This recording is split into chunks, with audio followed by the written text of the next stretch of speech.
إن هذا القرآن يهدي للتي هي أقوم ويبشر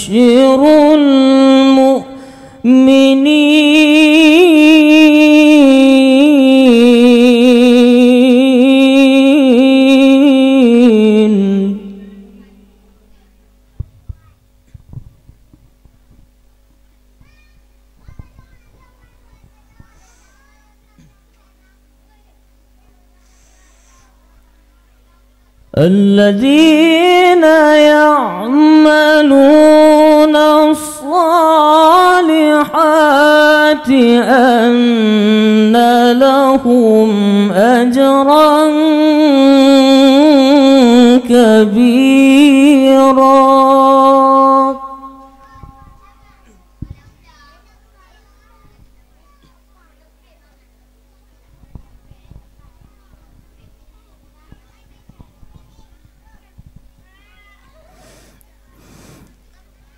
وأن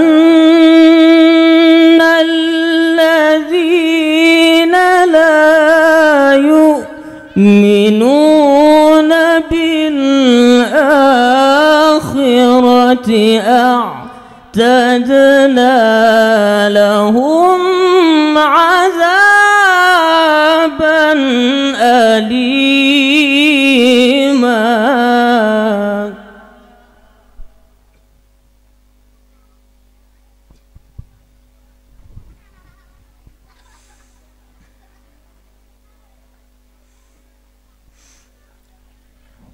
ويدعو الإنسان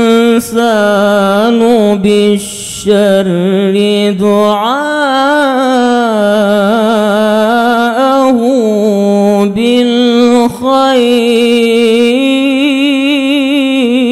بالخير وكان الإنسان عجولا.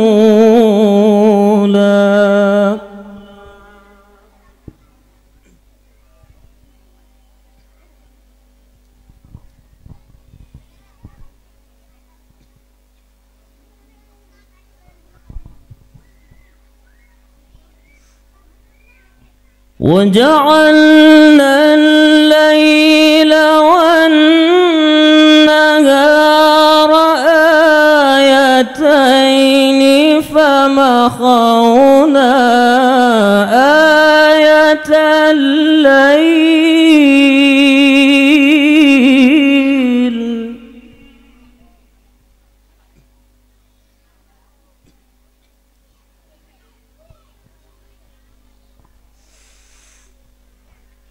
وجعلنا آية النهار مبصرة لتبتغوا فضلا من ربكم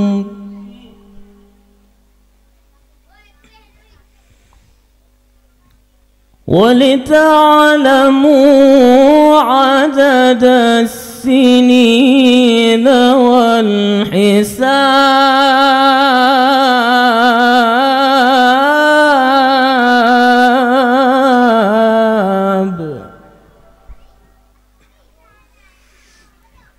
وكل شيء فصلناه